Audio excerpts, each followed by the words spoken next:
Salut, c'est Léo, ça dit quoi? L'adaptation à la modernité, et dans le monde rural on le fait beaucoup, ça n'empêche pas de conserver ce qui nous tient, ce qui nous est le plus cher.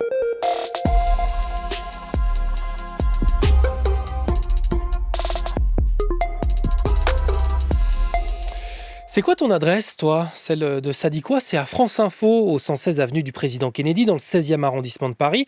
C'est une rue qui existe depuis 1964, mais dans les petits villages, comme celui de mes parents, qui compte seulement une soixantaine d'habitants en Saône-et-Loire, c'est en train de changer. Vous êtes d'Aubagne? Non, je suis des Bastides, mais j'y habite pas. La maison, c'est la dernière ferme que vous avez rencontrée à Montaï-ici. Ah bah dites, alors on est presque voisins. Presque oui, et je m'appelle Hugolin. Fini de dire au livreur que t'habites la dernière ferme en montant ou dans la maison au volet bleu. D'ici au 1er juin prochain, toutes les communes de moins de 2000 habitants doivent donner un nom à leur rue et des numéros aux maisons. Ça a commencé comme ça, ma colère. Mon collègue de France Info, Valentin Dunat, a rencontré une habitante d'un petit village à 1 heure d'Angers. Claudine Bonneau habitait Lieu-dit Le Guinchereau, passe avant sur Léon. Pour lui envoyer un courrier, désormais, il faut écrire à sa nouvelle adresse 1599, route d'Aquitaine. terminer le lieu-dit. Le Guinchereau et les autres lieux-dits du village, ça fait partie de notre patrimoine, ça fait partie de notre identité. Ma fille peut vous le dire, on va au Guinchereau. C'est nos racines, moi c'est comme si j'étais née ici, en fait, j'ai toujours vécu ici. Donc en fait c'est triste en fait surtout. Triste parce que pour les habitants, ces noms, ce sont des souvenirs et du patrimoine local. Alors pour protester contre la décision d'un maire seul, le conseil municipal a démissionné et c'est maintenant un nouveau maire qui est chargé de faire réapparaître le Guinchereau et les noms des autres hameaux sur les nouvelles adresses.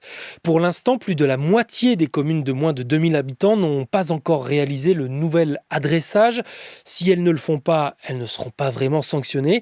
Mais par exemple, si un jour les pompiers se perdent en route pour secourir un habitant, le maire pourra être attaqué en justice. Eh ben, t'as fait vite.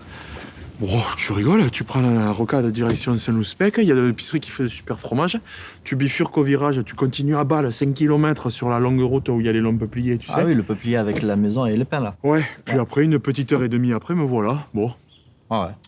Je te rends ton GPS parce que bon, il a pas su trouver l'adresse, j'ai fait à vue de pif. Maintenant, ce début de soulagement sur l'île de la Réunion. En direct de Sainte-Marie. Là, il y a un cocotier qui est tombé. Le cyclone Bellal n'a heureusement pas provoqué le cataclysme qu'on redoutait selon le préfet du département français. Il a tout de même fait un mort, un sans-abri et de nombreux dégâts matériels. Les secours commencent à faire le bilan et à déblayer les routes. Mais les habitants, eux, doivent toujours rester confinés chez eux. 2 avions ont décollé cette nuit des Bouches-du-Rhône pour y emmener des renforts.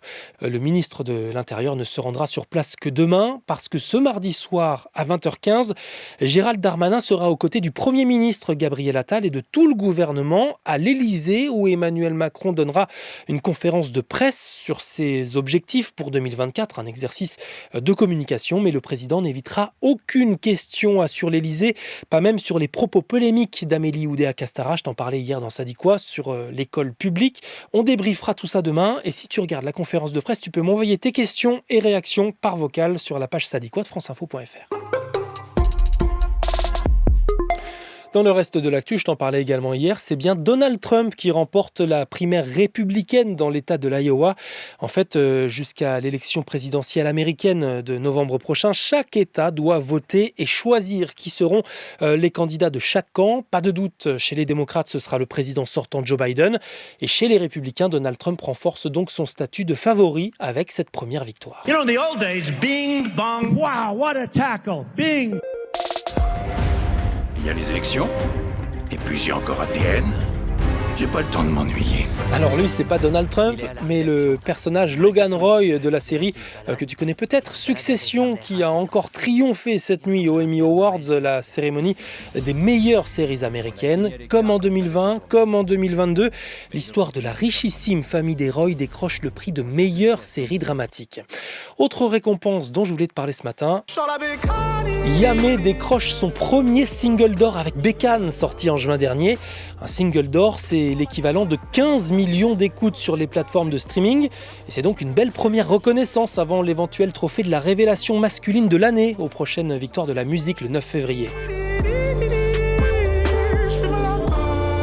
bonne journée et fais quand même attention ce soir si tu habites dans un des 18 départements concernés par la vigilance orange neige et verglas entre la Manche et le territoire de Belfort. Demain matin, il y aura tout le nord du pays, 36 départements sous les pluies verglaçantes et pas mal de neige annoncée, notamment à Paris et en Île-de-France. C'était Léo de France Info. Allez, ciao.